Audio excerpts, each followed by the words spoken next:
Okay, good morning, everyone. Welcome again to Environmental Fridays. It is personal. This is season 5. If you would like, with your cell phone, you see the QR code that will give you access to our entire schedule and speakers bio for the 23-24 seasons, season 5 and season 6. Is everyone seeing my screen? Yes. Hello. Is everyone seeing my screen? Yes, we are. Yes. Okay, thanks. So we have a very exciting lineup for us today.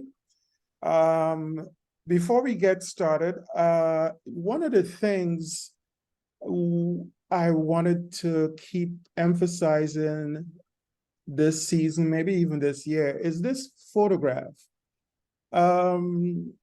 Is everyone familiar with this photograph?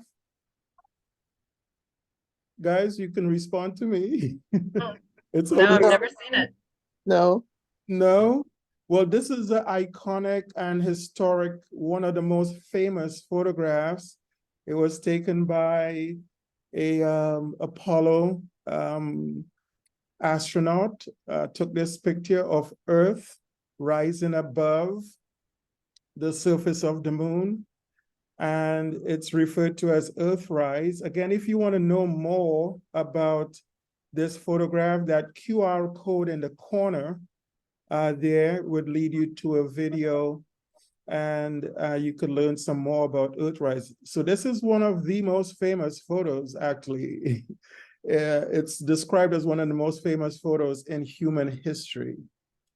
And I wanted us to sort of look at it and see, what do you feel? This is our home.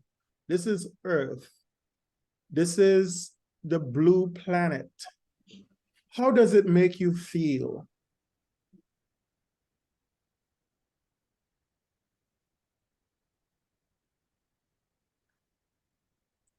So anyone could say something. Recording in progress. It looks very small. Okay. It's very small. Okay. Any other feelings? How do you react to this photo of Earth, our home, our blue planet? So I'll move on, but it's something I will be doing almost every session, because I want us to understand the importance of really looking at our planet, our home. In fact, this photograph is what triggered and helped to start some environmental movements, as well as Earth Day. Earth Day came out of this photo. So it has inspired a lot of environmental awareness and consciousness. Right? So let's move on. So today my co-host is Mr. Trevor E. Thompson. He is currently project manager with the Partnership for Initiative for Sustainable Land Management. He was a former chief agriculture officer and former chief land use officer in the Ministry of Agriculture in Grenada. And you will be hearing from him some more at when he introduces our speaker. Okay, so at this point, I want to switch now to our special feature. Today, our special feature comes to us from Benton Harbor. Deidre Fields, you will hear what she will say about what's happening in Benton Harbor this in the next week. And Marcy Hamilton, who is with the Southwest Michigan Planning Commission. So they will give us in the next 5 to 7 minutes a description of what they are doing in Benton Harbor. So, Deidre? Yes, can you guys hear me? Okay. Yes, we are hearing you. Mhm. Okay, so my name is Deidre Fields. My business is Total Wellness by Choice. And what I do is basically all things wellness. I have 8 components to it where I'm addressing areas in life that affects wellness. So it includes financial, emotional, environmental, intellectual, and and the like. And so primarily I collaborate with different community entities that are already doing such things in the community. So it is not creating new paths to it. So examples would be that I collaborate with the Present Pillars, the Benton Harbor CDC, with different housing initiatives and things of that nature. And so at this particular time, what I wanted to talk about was the 2 programs that I have that are happening this month as of another week, right? So the first one would be the All Things Wellness in Hull Park. Well, it's technically not first. Technically, I'm sorry. Let's start with the tire one then. So it's the second tire cleanup recycling event that I have, which is environmental wellness. And it will be at the Armory. And what I did was collaborated with another county that had accessed the Eagle grant for tire removal. And so I have a recycled tire trailer that houses 1,000 tires. And so residents will be able to bring the tires and drop them off free of charge.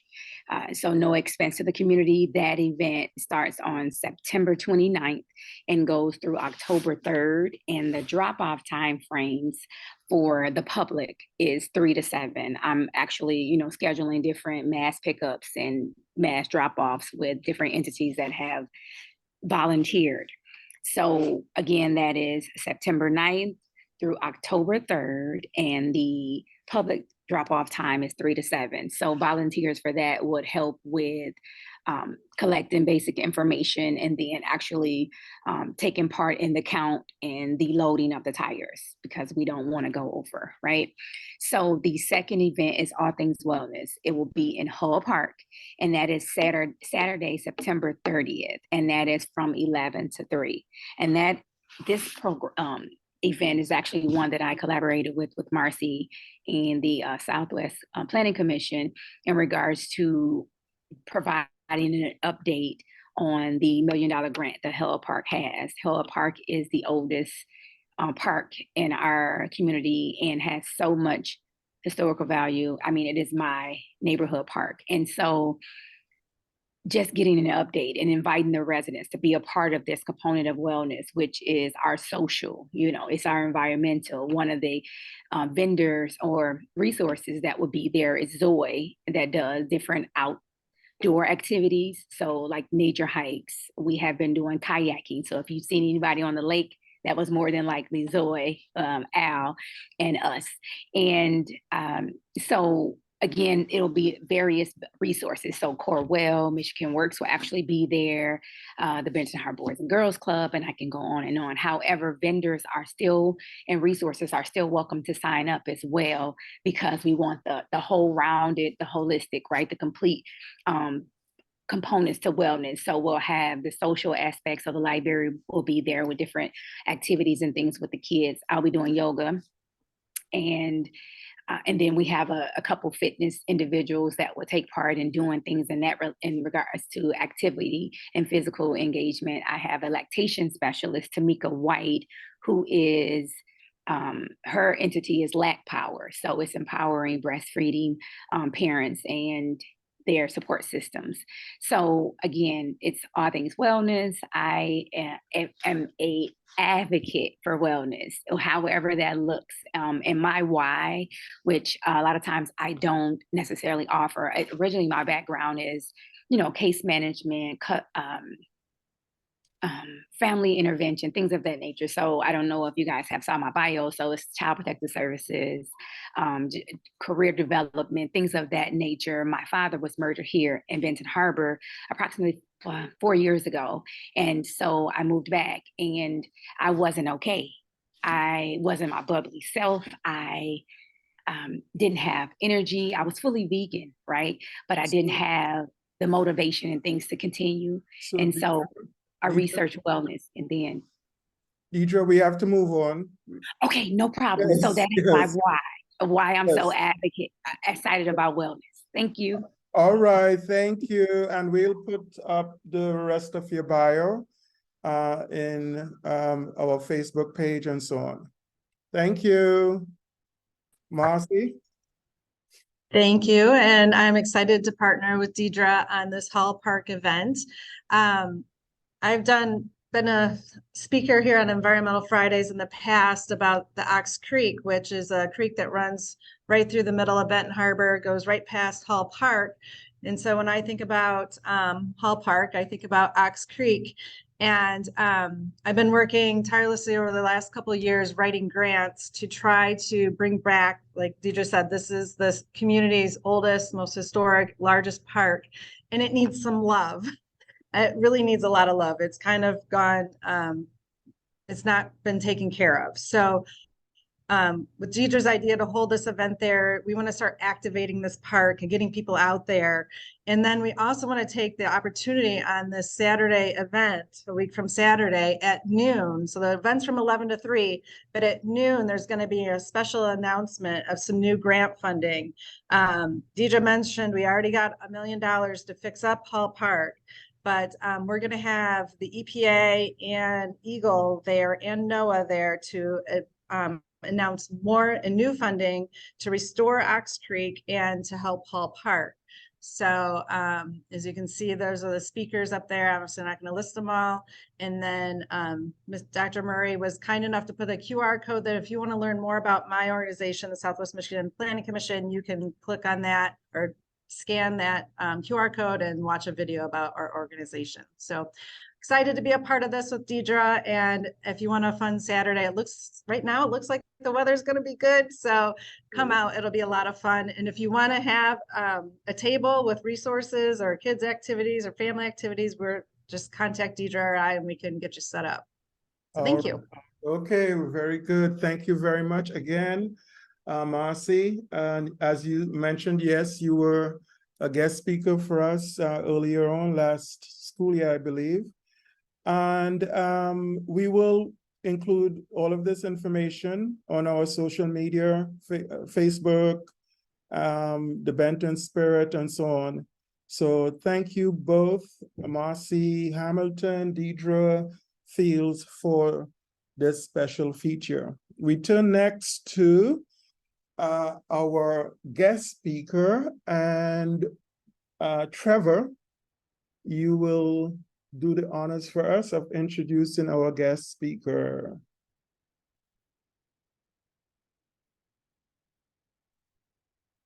Hi, good morning to everyone, and it's really my pleasure to be on this panel with these esteemed panelists who have spoken, and also to share hosting with Dr. Murray, who we go way back. So as Dr. Murray said, I'm from Grenada, and but I'm working presently with 8 Caribbean countries, focusing on sustainable land management, sustainable soil management, and looking at the issues of land degradation and how we could arrest it. And I've come to realize that sustainability has so many different components of it, especially in small island developing states. You have the economics that drive so many of the decisions that we make, the social issues. We have political ambitions and political will to get things done, but oftentimes it's focused on party programs. You have climate and the challenges that it brings to this region every year. There is a cycle of either too much sun, too much rain, storms and hurricanes. And then you have the issue of conservation, which is creating a lot of fights because you have so many different players in this whole thing. You have cultural issues, you have social issues, you have livelihood issues that affects then the issue of land and water and its quality and its availability. So I want to hear what Orisha is going to say from because she's from Grenada, but she lives and works on Union Island, and she's the executive director of Sustainable Grenadines, or SUSGREN as it's commonly known. She holds an MBA with a focus on entrepreneurship and international marketing from Anglia Ruskin University in England, and a diploma in policy, law, and management in ocean governance from Dalhousie University in Canada. Ms. Joseph's organization, SUSGREN, is a transboundary NGO working between the countries of Grenada and St. Vincent and the Grenadines, with a focus on marine conservation, capacity building for community groups for self-governance and sustainable development.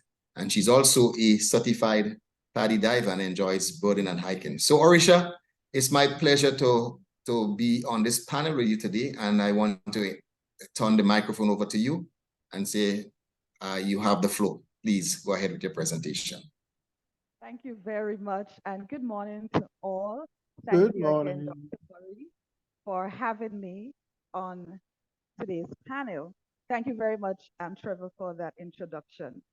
And actually, Dr. Murray is dressed in the colors of the Grenada flag. That's right, intentionally. Intentionally, and Yes. everyone else. And so I will go ahead and if I can share my screen right Yes. now, so we could get into the Yes. presentation. Mhm. And it's loaded. There you go.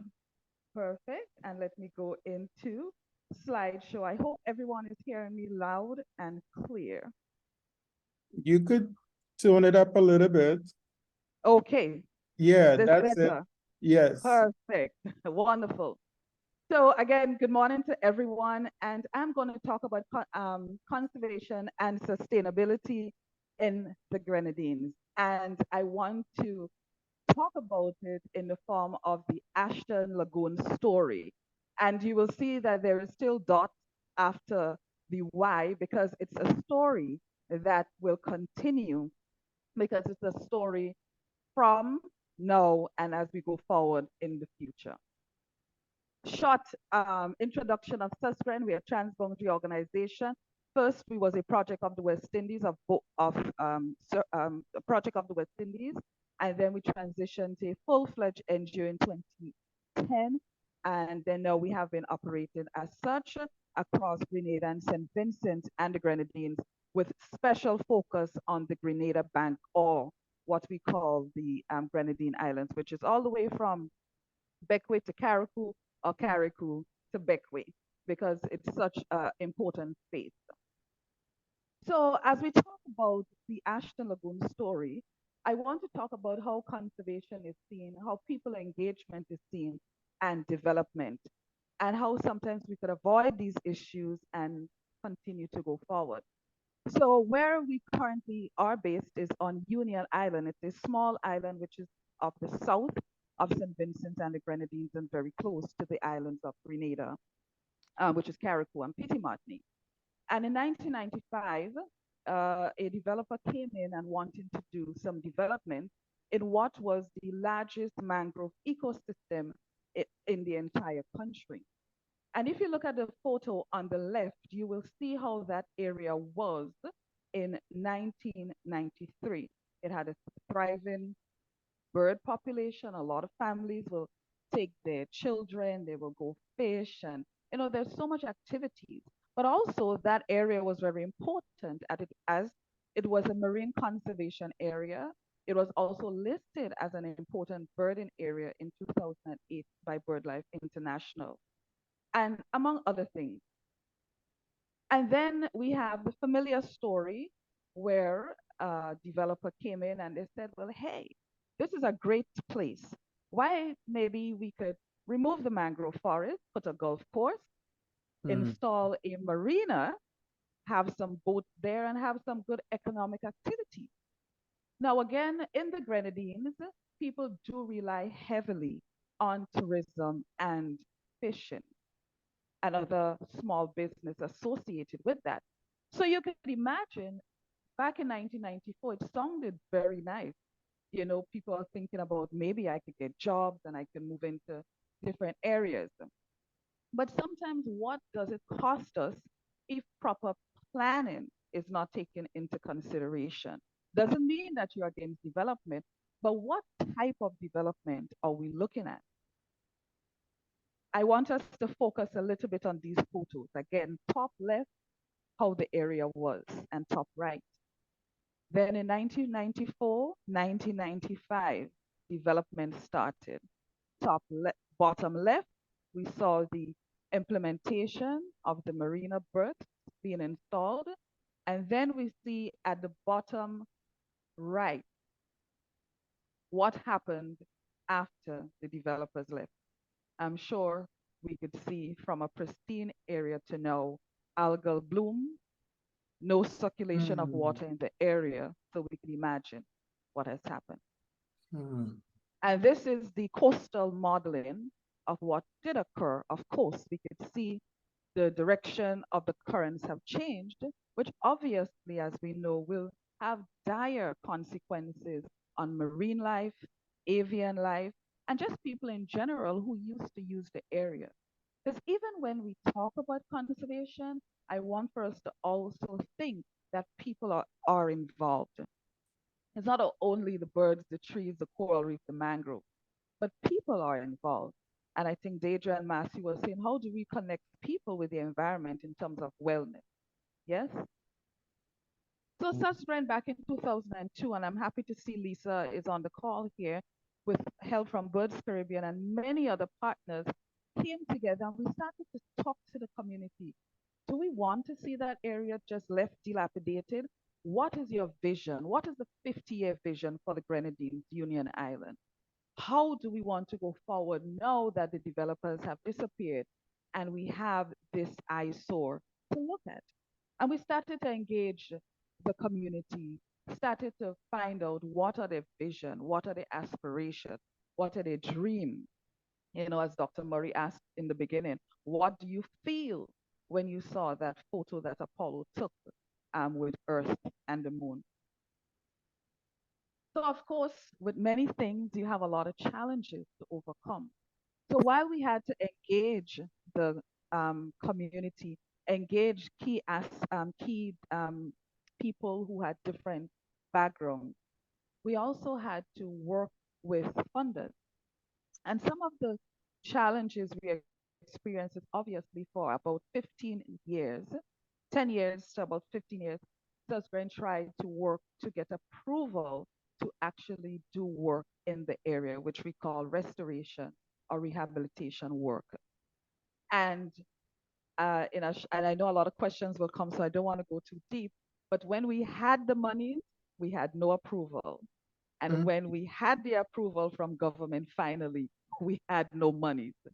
But this is a photo here, and I don't want this to be political, but this is a photo after we presented to cabinet when we got approval from the current administration to go forward with work. And since then, we have been happy and been implementing work. But you have challenges as keeping people engaged, you know, and also when you sell in these types of projects and ideas to government, you also have to be very careful and strategic in how you present conservation work. So after we would have gotten approval, these were some of the main objectives. One was to restore Ashton Lagoon ecosystem, also to strengthen community resilience to climate change, and for economic benefits. I want us to also look at that. Because sometimes we think about the environment, but sometimes we forget that people also need the economic benefit that comes with it, or should come with it, and how we create that balance. And also increase awareness.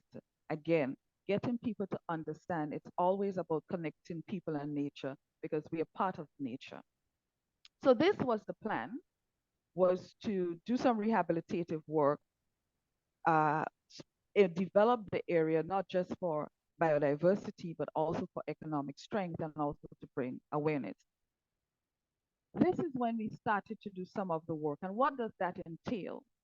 And if you have an area that was choked off for about 25 years, no water circulation, sometimes you have to go in and do some really heart-wrenching work, right? Because we see excavators and it looks like, well, if you want to do environmental work, it's supposed to be different.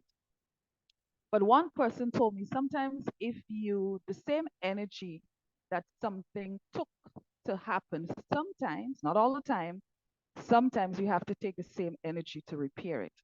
So we had to go in with excavators and heavy equipment, obviously taking environmental procedures in place, like having turbidity barriers and doing soil tests and all of that great things. But sometimes environmental work also does look like that. It looks like planting trees, it looks like coral restoration, it looks like all these things, but sometimes when an area is affected really terribly, it also sometimes you have to, you know, do the hard work. And this was the excavator here having to open up areas, strategic areas in the marina so water can flow through. Again, this is what we had to do in order to remove all that fill material that was blocking the area for over 25 years. When we remove those fill material, we also, again, while thinking about the marine environment and the avian environment, which are birds, we also have to think about how will people, again, after 25 years, access the area? Well, it means that we had to build a bridge. And that is what you're seeing in this photo here, having to build a bridge so people could have access to, again, enjoy the area that they once did a couple of years before. Along with enjoying access, the mangrove, again, because of the marina, the structure of the marina that was built, it also caused water flow within the mangroves to stop. So you had a lot of trapped water in the mangrove area, and we had a lot of black mangroves dying out. So we had to create what you call swale system or culvert system. So every time the tide rises, it could bring fresh oxygenated water within the mangrove system and allow that dirty, murky water you're seeing to pass out, again, to really help with the hydrology of the area. So it's almost like a nebulizer, I will assume, you have to do in that area. And you could see after a while, some parts of the area started to clear up and you could see fresh water flowing there. Again, we had to engage the community and engage youths and children because they're the ones that will have to grow up and live in the community that sometimes we adults create. So teaching young people at a very early age how to care for the environment. This is when we had a lot of young people come out and help plant red mangrove. Those were them in the nursery, learning from one of our elders in the community, Mr. Matthew Harvey, the importance of mangroves and what they do in terms of carbon sequestration, in terms of, when you have climatic events like hurricane, their root systems are very strong, so they really help to reduce wave energy and things like that. So all of these things had to occur. And I placed this photo up again so we could understand sometimes the level of work that has to go in when we make mistakes, which happens at times. And then after the area was like this, the work that was done between 2018 and 2019, if you come to Ashland Lagoon on Union Island, this is what you will see now with the work that we have done with many partners. You could see the difference right away. Again, with the help of the community, with the help of key funders and key experts, we were able to do this. Also having towers so students can come and learn and look and see what could be possible. There were a lot of promotion on this particular activity, which was great. But some of my favorite photos again are with people. At the bottom left, you have the Minister for Finance and the Minister for Education holding on for dear life on the bridge, but it's very strong. And I also want to look at the top right photo.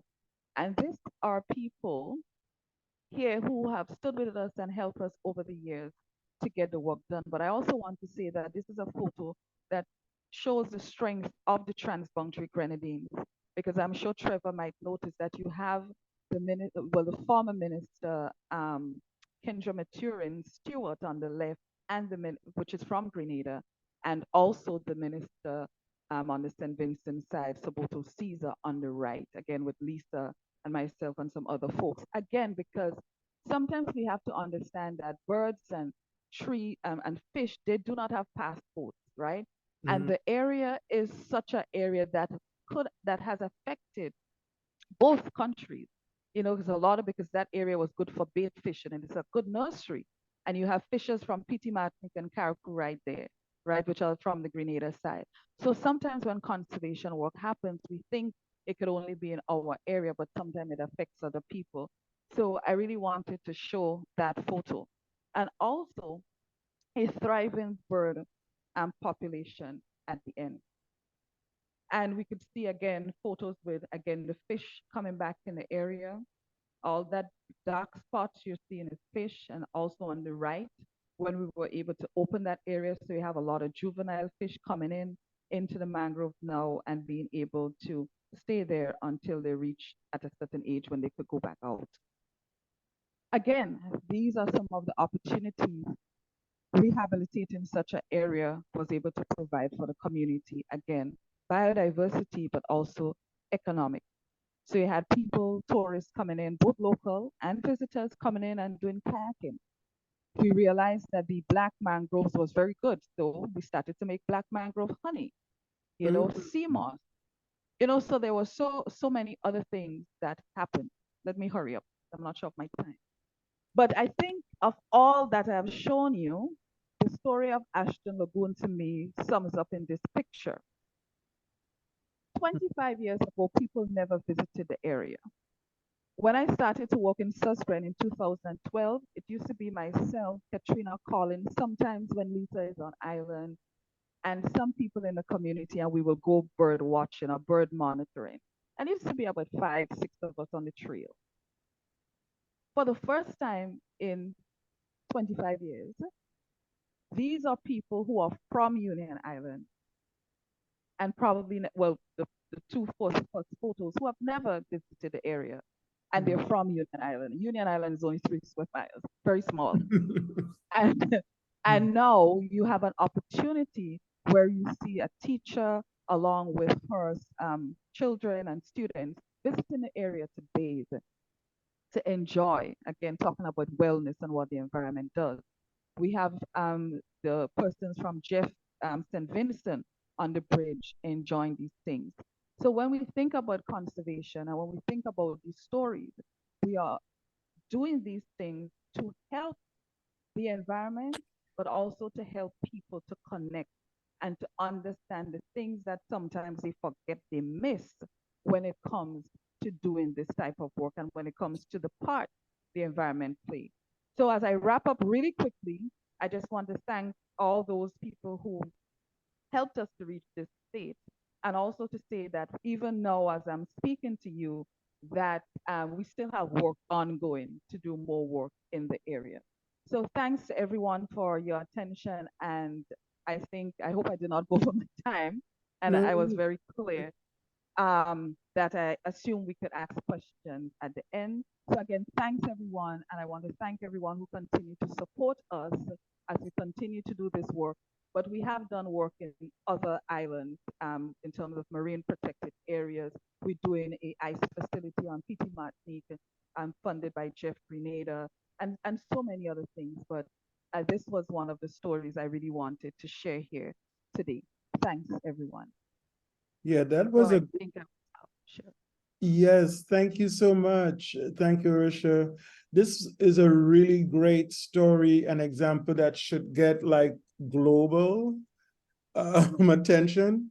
Because you saying that within 25 years, you transform something that was like bad and declining and getting worse to something now that is like thriving and successful. This needs, so are the governments of Grenada and St. Vincent really promoting this transformation? And Because it's happening on, because Union Island is belongs to St. Vincent politically, and we have gotten some support from the government. And whenever people come to Union Island, the first place they visit is Ashton Lagoon. Actually, it is one of the most visited areas on the island. On the Grenada side, it's a little different because of geography. So mostly people from Carriacou and Pitimatnik knows about it. But of course, we would like to have more support um, on the government side in terms of the work that we still need to be that needs to happen. It's a lot behind the scene. All of us know when you work with the environment, there's so many things that goes on there, right? But yes, we definitely need more support, specifically, from the government side of St. Vincent in terms of getting things organized and getting things in place and stuff like that. But it's not just us. I just want to say it's not just Susgren, it's a whole team of people who would have worked and with us. And I said Lisa is on the line. One of our former interns, Chanel, is also there, Orlando Harvey. So we want to thank everyone who have contributed. So yeah, some of the persons that are on the line that contributed, feel free to make comments, ask questions, emphasize what Orisha just showed us in this story. It's a really transformative story that everyone should hear. Even like when we had our special feature with Benton Harbor, they are also trying to do the same thing. Take something that's bad, run down, and re-energize it. So yeah, these stories have like a through line in them. So Trevor, do you have any comments, questions? Yes, Desmond, thank you. Really a remarkable story. Bearing in mind, as I think Orisha so clearly articulated, that when you're working with such a small island, that oftentimes, I'm being quite frank, is neglected in the whole development process of the country, except where you have a large investor comes in and say, I have money, I want to transform this place. And oftentimes it's to the exclusion of the local population, right? This is showing that if there is a cooperative effort, it benefits everyone. So everyone is as we know, in access and benefit sharing. This is a perfect example of access and benefit sharing. It's also a perfect example of restoration, taking something that where there was bad environmental planning and just a bad design of a project, and turning it around. My question though to Orisha is, how easy was it to get control over the facilities and the whole area? Because I know that oftentimes is the process of government handing it over to the investor, is sometimes a very murky process that and oftentimes the leases are for 99-year leases, etc. And it could create a lot of economic challenges. Government may have to pay off the investor, etc. How easy was that? Was that process? I love that you emphasize how easy was it. I know, right? Oh my God. As I said, Susgren started this with people like Birds Caribbean and other, well, what's formerly Society for Conservation of Birds, and other persons like National Trust years before I even started with Susgren. But I could tell you in a nutshell that it took us about 10 years we had to have several meetings with government, several assessments had to be done, reports. We also had to have the legal aspect because we had to see who owned the land. Was it still with the developers? Was it still with the bank? Was it still with the government, et cetera, et cetera? So we went through that whole process of negotiation. But what I realized when I started with Suspend and that whole long audio process and losing funding and coming back, it was difficult.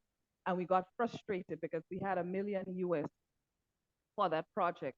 And they will always tell, we will always say, no, we get an approval, we get an approval. Until one day I was somewhere in Australia getting ready to do a presentation and my phone rang and it was the donor. And she said, I'm really sorry, Orisha, but we really can no longer hold on to this project. We will have to give it to someone else. And we lost the money. That was November. And then the government gave us approval in February. So here was Suspend with approval with no funding. Honestly, and that is when I just started in Suspend about 3-4 years. And what we realized is that we had to be strategic. And I think I tell people this. And my background is also in media and public service. So the way we communicate with developers and government has to be strategic and the right terminology has to be used. So let's be frank, as Trevor says, when you're going to a government who has people to look after social safety nets, a hurricane just happened or whatever the case is, they're thinking economics. And sometimes we in a conservation world, we talk a lot about conservation and that does not really trigger them. So from the beginning, if you looked at my presentation, I said, it has to be biodiversity and it also has to be economic. How do you find a balance? So the sale pitch, as they say, the elevator pitch was, this area could be developed with some of the same ideas, but considering biodiversity as part of that equation and not a sidebar. When in one of our meetings, we actually met with a developer, and one of the things, actually, that developer Trevor is in Grenada now. I'll tell you after the call. But we met with that developer, and we kind of wanted to find out, would he still consider developing that area? And he said to us, oh, no developer wouldn't come and develop here again. It's too much investment they will have to put in. So when he said that, we was, that is our selling point. So when we were going to the government, we were like, hey, we spoke to some developers and they were like, they ain't gonna come here and develop anymore. So you better give it to us. In a nutshell, there are a lot of other things that happen. And then we put forward a plan that could be where you as a government have signed on to all these treaties, environmentally and otherwise. So it is your obligation, but also that this area could also help change over time the economics of the island. And we have seen it. Since then to now, we get up to like about, within a month, we could have up to 150 visits in this area alone. So we see people walking their children. We see people running yoga. So there's so much benefit. So these were some of the ways we had to sell it to the government. So it was not easy, a lot of back and forth. And to this day, we still have not had something in writing to say that Suspend is the owner of this area. But I think having a presence here and the work that we do, that if something were to happen where other developer may want to come in, because the community have seen the work done, they will fight on our behalf or fight along with us. And sometimes that is the better way in going forward than trying to fight for yourself. But there are other things we could talk about, but open forum might get us in trouble. But that's the long and short of it. Okay, all right. Anybody has questions, statement? I saw Lisa wrote something. Lisa, you want to verbalize what you said? Sure. Hi, everybody. Hi, Orisha. Hello. So good to see Hi. you.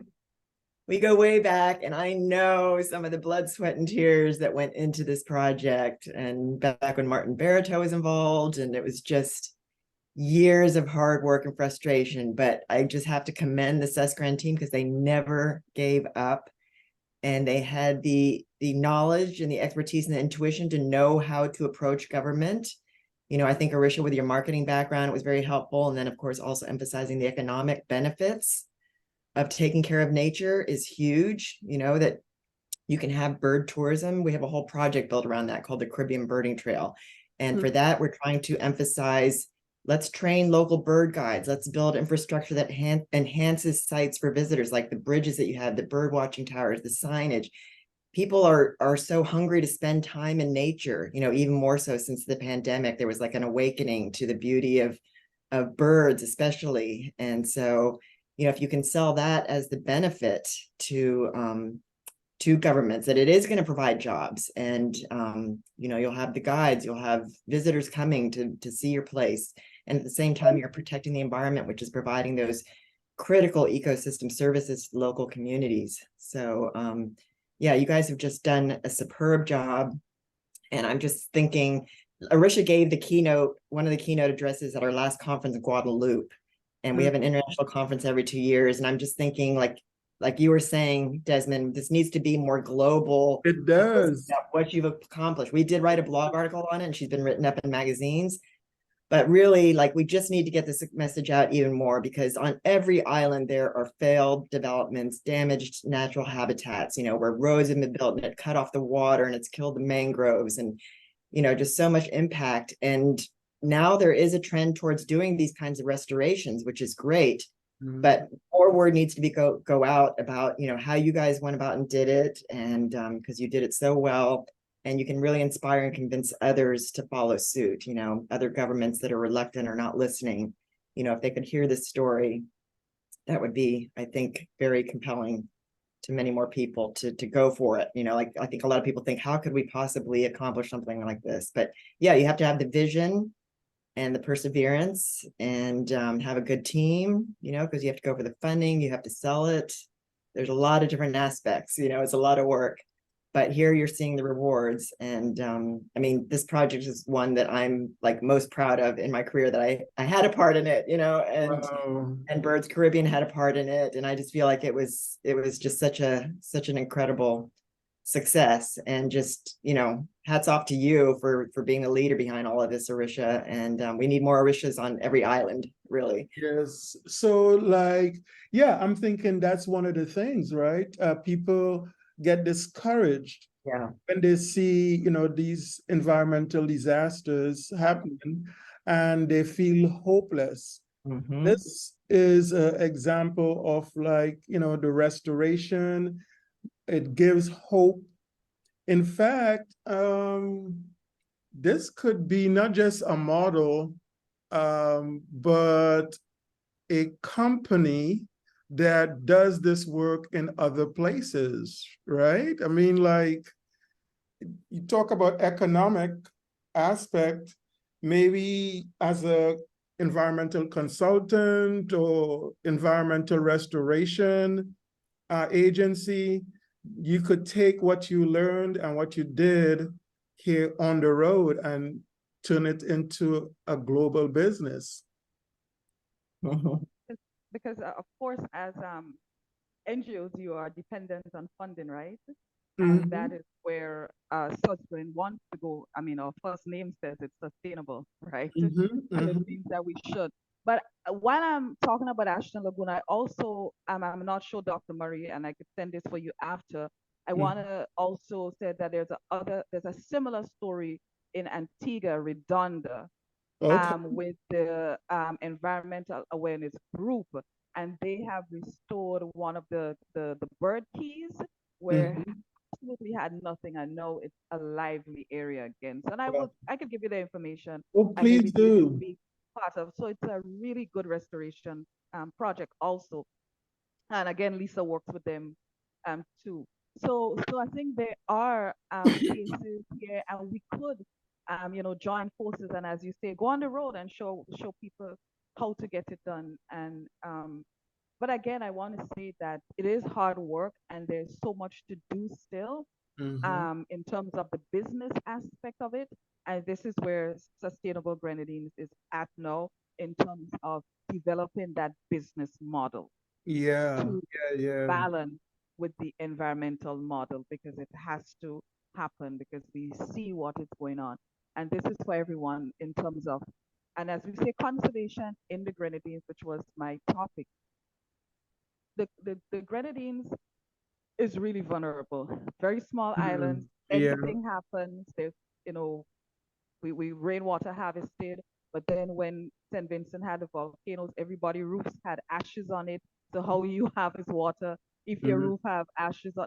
So there's so many vulnerability that we face in the Grenadines with fishing, having to cross the ocean, kids having to go to school on boat that maybe people from a mainland may never experience.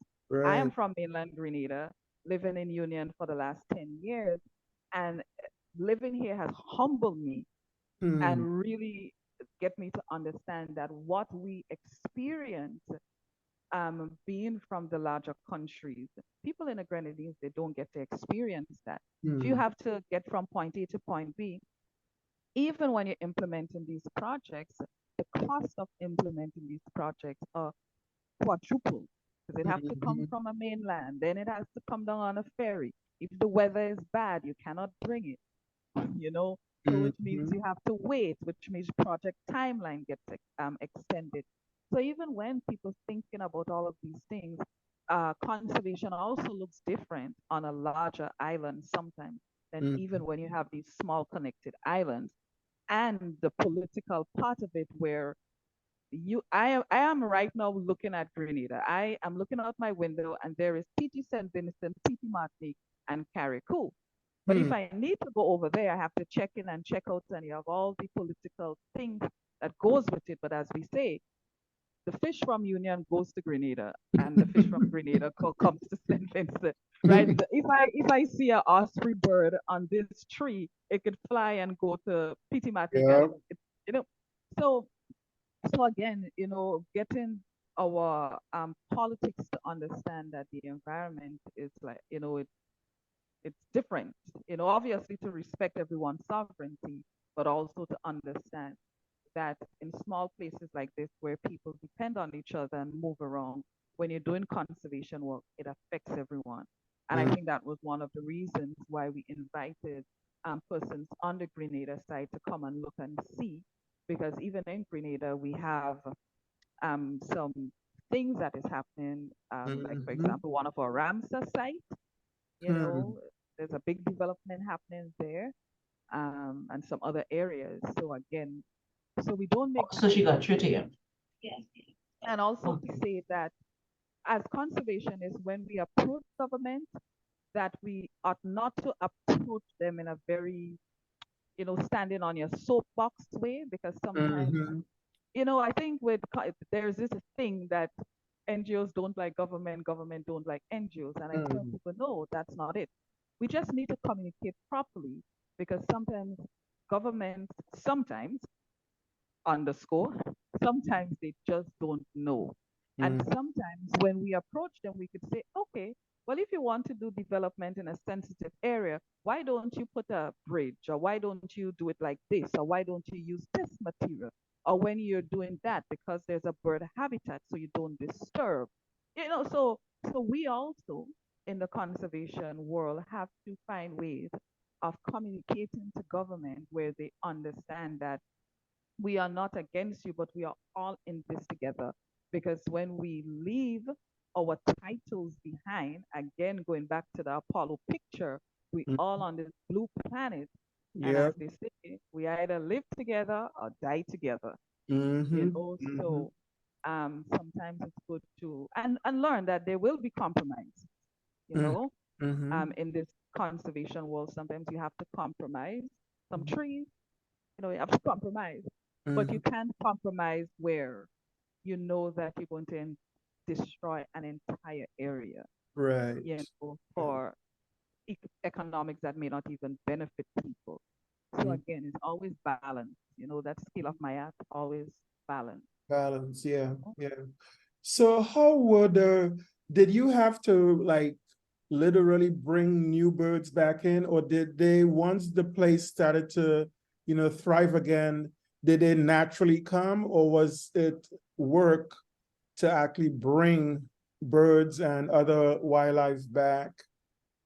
No, they naturally came, actually. Okay. One of the things we realized is that when we excavated some of the fill material from the structure, I think Lisa was telling us birds, do need areas that they could forage and feed off. So once we created the space, they came back. We also even recorded for the first time the Caribbean flamingo, which we Okay. haven't seen in years in the Wow. area. Again, I think nature will take care of itself, eh? Yeah, yeah, The that's human, that's true. the problem. Yes, that's true. So sometimes once we do the work, they will find their way back. Mhm. They will find their way back. Mm-hmm. So anybody else has comments, questions?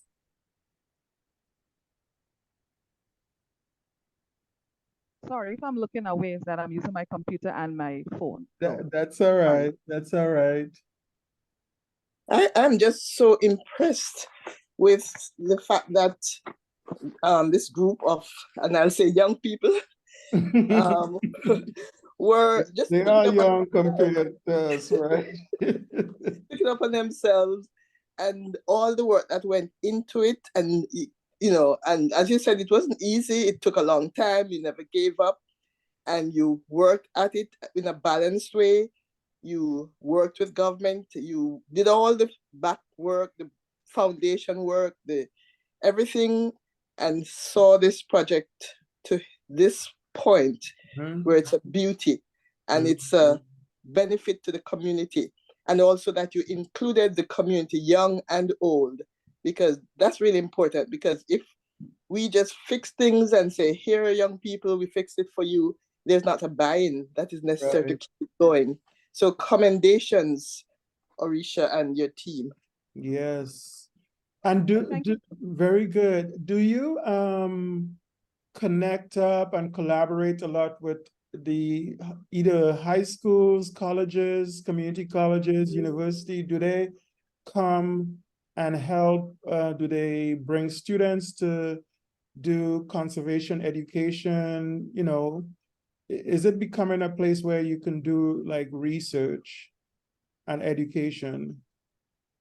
Yes, yes. In short, so we actually had a contract with Dalhousie University. We also had students from St. George's University. Chanel is on the line now, and she was also one Okay. of our staff members. Okay. So we had people from St. George's University, which is from Grenada. Mhm. And we sometimes have students from the college who will come and want to do projects. Actually, our organization do have young people. Everyone is under the age of 42, I think. And it's made up of 3 young women and a young man. And that young man Awesome. who is on the line, also Odwin Andrews, he played a huge part in working with us and the government, going back and forth. And then when he worked with us, I snatched him away and I said, "You have to come and work for Susgren." So we are made up, and it's just 4 of us. But again, we we had help from a lot of people. Recently, Keisha McFarlane from Carrick, who joined us, she will be working with students from the Union Island Secondary School who will come and learn about the mangroves. We also have a community researchers program, so we have a coral restoration project also, Okay. where we have young people, we certify them, properly PADI certified, Mm, and they will go out and they dive and they take care of our corals and things like that, do all the outplanting, the maintenance. So mm, yes, we want to do more of that now that we have Keisha on board to really engage more with the schools and the community. Because as we know, the truth is we all NGOs want to do more outreach work, but mhm. sometimes we're stuck in the office trying to look for grants so we Right. could pay staff salaries and Yep. other things. So we're very happy with Yes. the team that we have now. Very good. Very good. Yeah, please do send me what's happening in Antigua so we make I will. contacts. And Lisa, we are going to have you come on. I'll talk to you offline so that you could, first of all, do like a 5-minute, 7-minute special feature. But for next season, that will be season 7.